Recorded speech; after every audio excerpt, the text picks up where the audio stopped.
Thank you, Dr. Catalano, for that kind introduction, and thank you to the National Academy for the kind introduction, kind invitation, and the opportunity to present my work.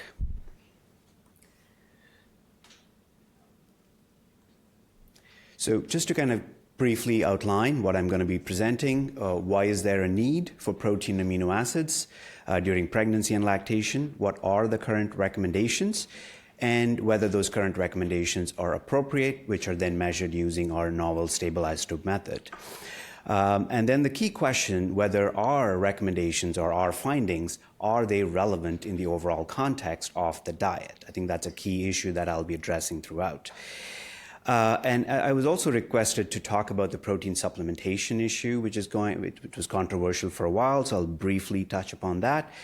And also briefly touching on the protein in the context of the overall dieting trends which are happening right now, and then I'll wrap it up with a few summary statements. So why do we need dietary protein? Well, we need protein at all stages of our life, and especially when there is growth happening, then it is divided into two different components, which is either it is growth and maintenance, and that includes pregnancy and lactation.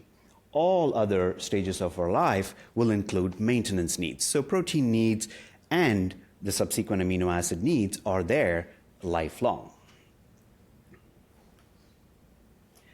What is the current definition? I like the definition from WHO better than the dietary reference intakes. And this is, to read it, the lowest level of the dietary protein intake that will balance the losses of nitrogen from the body and thus maintain the body protein mass in persons at energy balance. And I think that's a key word there. With modest levels of physical activity, plus in children, or, coming to our topic of the day, pregnant or lactating women, where the needs are different. The needs associated with the deposition of tissues during pregnancy or secretion of milk at rates consistent with good health. So I think keeping that in context is how the current recommendations are based on. So the dietary reference intakes in 2005 had very little first-hand data to go with, so the current recommendations, which still stand even today, are set as such. So in pregnancy, and this includes all stages of pregnancy, so it's a static recommendation throughout pregnancy, is 0.88 as the estimated average requirement, and the RDA is 1.1. And the lactation also is stage-specific, as in it's only for the first 1 to 6 months. It's averaged for the entire time period, and it's kept at 1.05 as in our EAR, and the RDA is 1.3. How did they arrive at these? These are factorial estimates. Factorial meaning mathematically estimated, going back to the principle, which is growth and maintenance. It's always an addition of two different components. And for pregnancy, the way it was arrived at was the value necessary for growth or tissue deposition was estimated to be 0.22. This is a fairly well done estimate because it was done based on potassium body counting. So it's a stable isotope form of potassium, which degrades over time. So it is actually a very, very valid measure, and it actually estimated to be about 0.22. Then the maintenance needs are added as 0.66, and they arrive at the 0.88. The EAR is 24% as a coefficient of variation. Similarly, for lactation, the way it was added up was 0.39 was considered to be the estimate required to produce sufficient milk for the human infant through the first 6 months of its life, and then the maintenance needs are added in. So as you can see here, the equation also includes an efficiency component to it, which is still being challenged, but has never been explored in detail yet. Now, what are the problems with this? Like I said, there are some fairly, decent estimates of these two. I'm fairly confident that it's pretty close to normal. I think the challenge comes in coming with the maintenance needs. And the maintenance needs are actually set based on young men. My graduate students are all women, by the way. And the first time when I state this to them, they fall off the chair, literally. They say that, oh, all our requirements are based on men? Well, truly it is. And how it is set is based on the nitrogen balance data, which was collected over many, many decades. And it was a wonderful set of data that Dr. Rand collected. and did a meta-analysis on that to determine the linear regression. And as you can see here, they left out a whole bunch of data here, but to arrive at that 0.66, they used the linear regression method. We challenged it, we reanalyzed it, and we published our findings and suggested that if you actually do a two-phase linear regression rather than the linear regression, you actually arrive at a different estimate from the same nitrogen balance data. So again, for people who really still want to stick to nitrogen balance, you can reanalyze the existing data and again address the issue in a different way. But of note is even in the dietary reference intakes in 2005, this is a key quote which is in the document on page 643. It states, due to the shortcomings of the nitrogen balance method noted earlier, it is recommended that the use of nitrogen balance should no longer be regarded as a gold standard for the assessment of adequacy of protein intake, and that alternative means should be sought. And I think it's a very, very, challenging statement because protein recommendations are very, very hard to, determine. It's a very challenging field. So how did we go about it? So our lab, which is Paul Penchars and Ron Ball, who are my mentors, have worked on this method for about 20 years or more, where they used an animal model to establish this concept called as the indicator amino acid oxidation concept. And the key issue why I have been able to use this in pregnancy is because we use stable isotopes with measurement of a non-invasive estimate, which is in breath. So I think that is our main advantage of having established this method, and it's a non-invasive method, and I'll leave it at that. So this was one of the first studies we did where we adapted our amino acid requirement studies to establish protein needs. And as any classic nutrition study, the x-axis is really an increase in protein intake, and the y-axis we're looking for a response. And the response should be detectable once the requirement for a protein has been met. So these were young men, and as you can see here, the response change happened at 0.93, and then if you estimate the safe intake from that, it comes to about 1.24 gram per kilogram per day, and as a reminder, the x-axis goes all the way up to 1.8. So compare that to the existing current DRI. You can see the current DRI is 0.66 and 0.88. Clearly, these recommendations are about 30% underestimated, and whether these are appropriate or not has been ever since challenged. We published this almost 10 years or more ago, and we are still being challenged on that, and rightfully so. I think we should always question data. However, we pressed on, and we have now established the requirements for pretty much most individuals through the life cycle. I'm only going to present on the pregnancy one at this point, which is we use the same method, non-invasive method, in healthy pregnant women living in Vancouver, Canada. And on the x-axis, you can see we increase the protein intakes, and we repeated the study at 2 exclusive stages. The first one was between 11 to 20 weeks, defined as early gestation, and 30 to 38 weeks, defined as late gestation.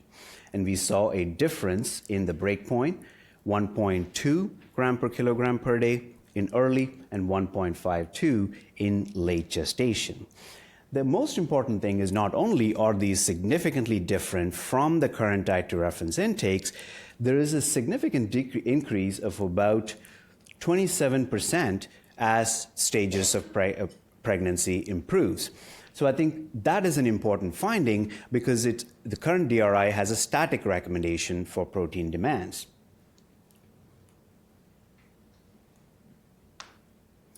So just to summarize, so the current DRIs are 0.88 and 1.1, and our findings are clearly significantly different compared to that, and it increases. Now, coming to my main point, which is the fact that if you were to then correct this for the energy that we fed our women, again, these estimates are calculated as a percent based on what we fed our mothers. Our energy requirement estimates are accurate because we actually do an indirect cal assessment of all patients or mothers who are going through our studies. So if you extrapolate as a percent of calories, you can see that our recommendations are 13 to 17%. And clearly, if you were to extrapolate the current dietary reference intake as a percent of calories for our women, they ranged anywhere from 6 to 8%. Thus, I would like to conclude that at least our requirement estimates, while they seem up to be higher on a gram per kilogram basis, they are well within the acceptable macronutrient ranges.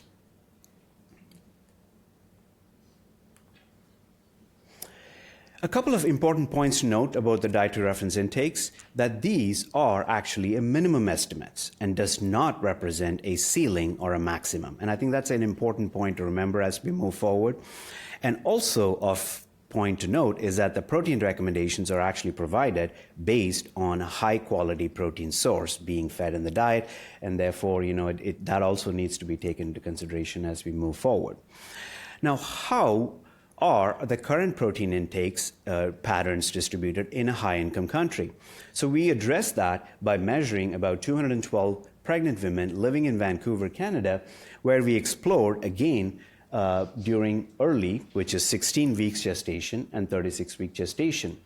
And if you actually, these results are presented as median and percentiles, and you can see that it is very similar to what we found, although interestingly enough, by 16 weeks, they actually were consuming more, and they were consuming somewhat less in late stages. But as a percent of energy, you can see that it does go up from 18 to about 19% during late stages. And if you were to then extrapolate based on our mothers on a body weight basis, it ranges anywhere from about 85 to about 120 grams per day. The most important thing is all our mothers were healthy.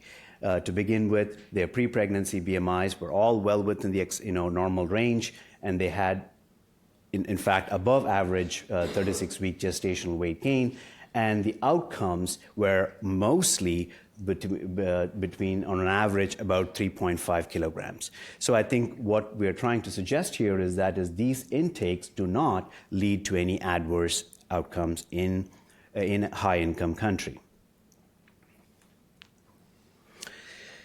However, as I mentioned earlier, there are concerns about whether these high protein intakes are beneficial or not. And in fact, in 2014, in the American Journal of Clinical Nutrition, there were actually a couple of publications which were addressing that, and editorials written along with that. The first one were the high protein diets during pregnancy healthy or harmful for the offspring, and the second one, eating for two, the unresolved question. And I think, it's very, very prescient to read those editorials when you're actually reviewing these papers, because there are caveats to all these extrapolations. If you're trying to extrapolate high protein during pregnancy, which is one nutrient, to an outcome, there has to be, some amount of caution in extrapolating those findings. And keep in mind, many of them are observational studies, and you need measures of body composition for extrapolating to the offspring outcomes. And also, if you are trying to then switch out proteins, then keep in mind that dietary macronutrient interventions, which are based on food and fortified food, are going to have different impacts. So it's very important to consider all these older studies within the context of the overall food.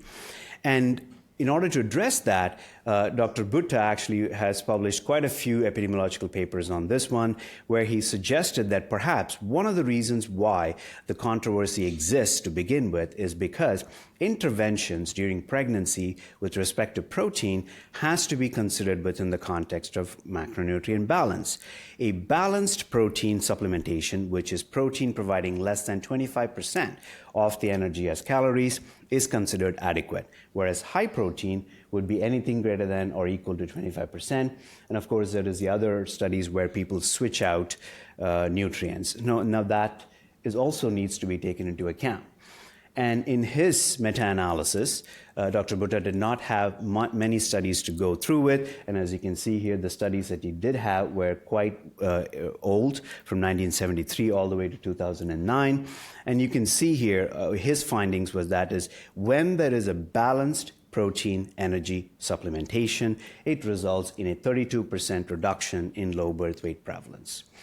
So whether, people can then conduct studies on this is another ethical issue, because as everyone is well aware, the New York trial, which was published in the 1980s, has been, quite instrumental in having this caution put forward, which suggested that when there was a 40-gram protein intake with about a 470 kilocal supplement, there was it was non-significant, but still, there was an increase in neonatal death. Now, that requires us to be cautious in conducting any future studies with this, but I think it's also important to remember that it is, in biology, everything is a U-shaped curve. So this is some data that from the Danish national birth cohort, which if you actually present on the x-axis protein intake as a percent of energy, you have very high odds of having low birth weight if it is below 10%. Same, likewise, as the percent of protein increases more than 20%, the likelihood will also go up again as well.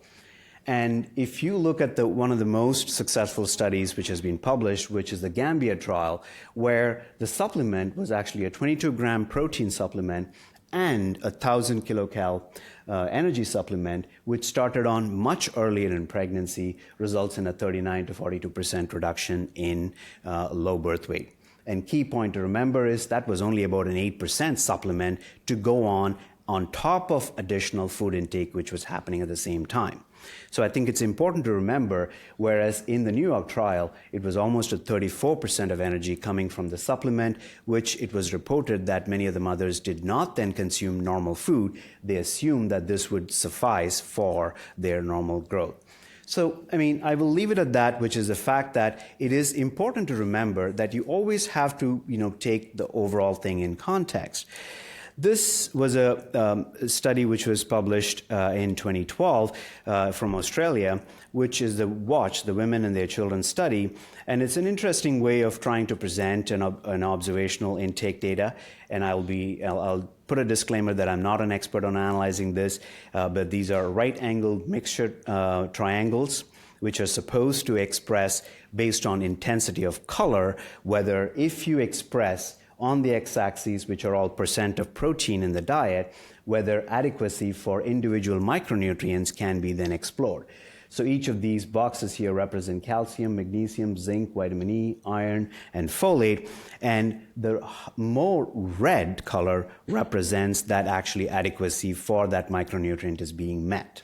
So as you can see here, for wherever there is red, it is usually in the moderate protein intake, which is somewhere in the 16 to 20% of range in the Australian cohort. And again, keeping in mind that these are reported data. This is not that accurate. But however, it tells you that when you actually put this together within the context, that perhaps adequacy of other nutrients could be met.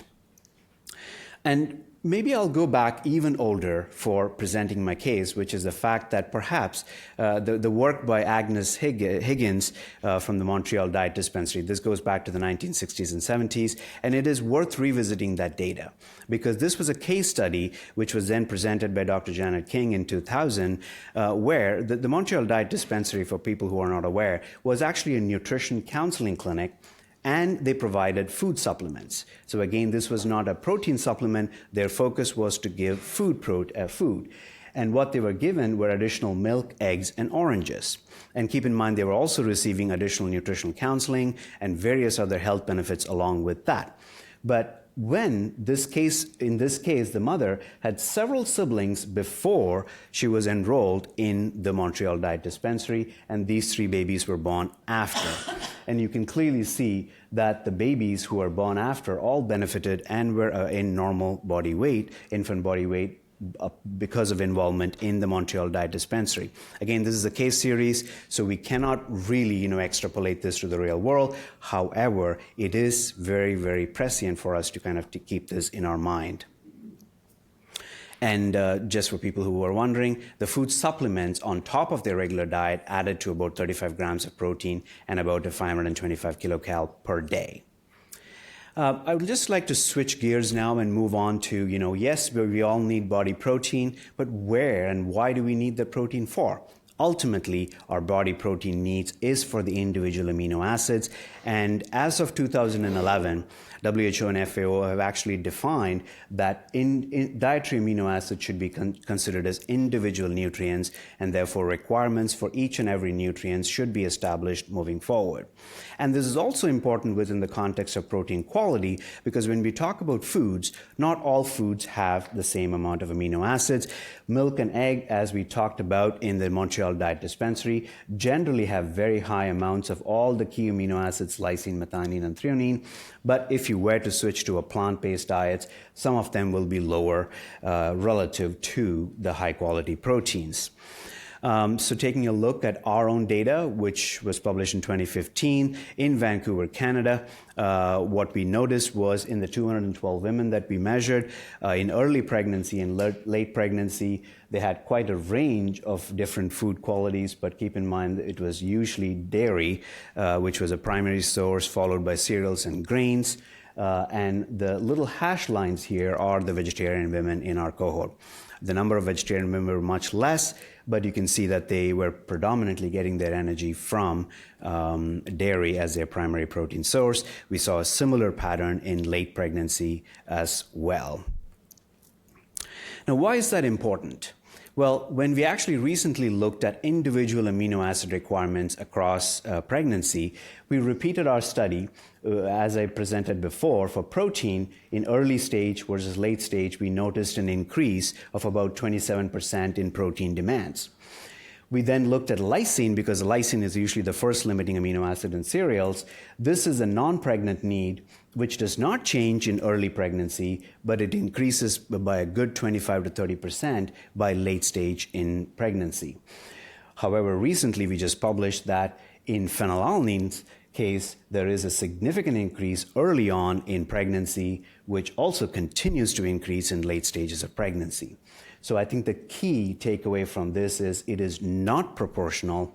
While protein needs are increased early on, not all amino acids are simultaneously increased.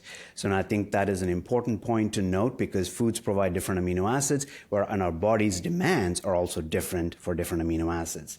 So I think we are in the process of studying additional amino acids at this point. I did not want to present any preliminary data, but they're all turning out to be quite exciting. How does this then translate to the real world? Well, the most popular thing right now is plant-based diets. And while I'm all for a plant-based diet, I don't think there's anything wrong with that. I come from India, where about 500 million of us eat a plant-based diet, and it's perfectly safe, it's perfectly normal. I think the concern that I have with this whole trend is when we are talking about switching from an omnivore who switches to eating Beyond Meat, for example, I do not think they know what they're doing. And I think we should take that in the overall context, because protein quality could be a big issue in that. There's not any evidence that I could find, which is recent, in pregnancy, but I would be very cautious in women who suddenly switch over and become interested in plant-based. However, vegan and vegetarian diets in pregnancy, whether it's a danger or panacea, has been recently explored in 2 different meta-analyses, 2015 and 2019. Both of them were systematic, but became a narrative review because there's not enough evidence out there at all. And I think you have to remember these are all observational studies. They only had about 19 studies, and they all had large heterogeneity. So at this point, there is no evidence to suggest it's good or bad. We'll have to see. And one last point about keto diet, and I think the most important thing about the keto diet that I'm really concerned about, also it's very popular. However, the origins of the keto diets were originally for seizure management. And it is still used for women who have a history of seizure and who tend to become pregnant. Then they are continued to monitor using a keto diet. It is perfectly normal for clinical management purposes. However, the normal diet, how our biology works is glucose and amino acids are the primary fuel for the fetus. So you cannot switch it out and consider ketones to be a source for the fetus in the long run. And I was looking in the position of the Academy of Nutrition Dietetics to see if there was any statement on this. The last I could find was 2014, and there was no position statement or protein on any of the popular diets, and I think perhaps something which we should consider moving forward. Sorry, I think I switched back.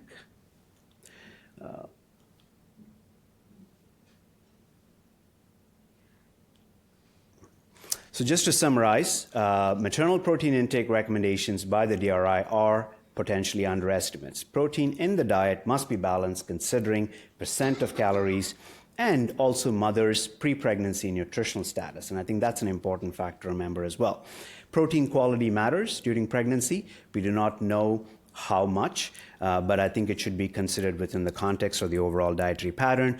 And individual amino acid needs will increase in some vulnerable women and must be supplied from food sources, and this is going to be a major focus of our work moving forward. And as well as protein demands and lactation has never been explored directly, and I think there is a big demand to study that moving forward. With that, thank you.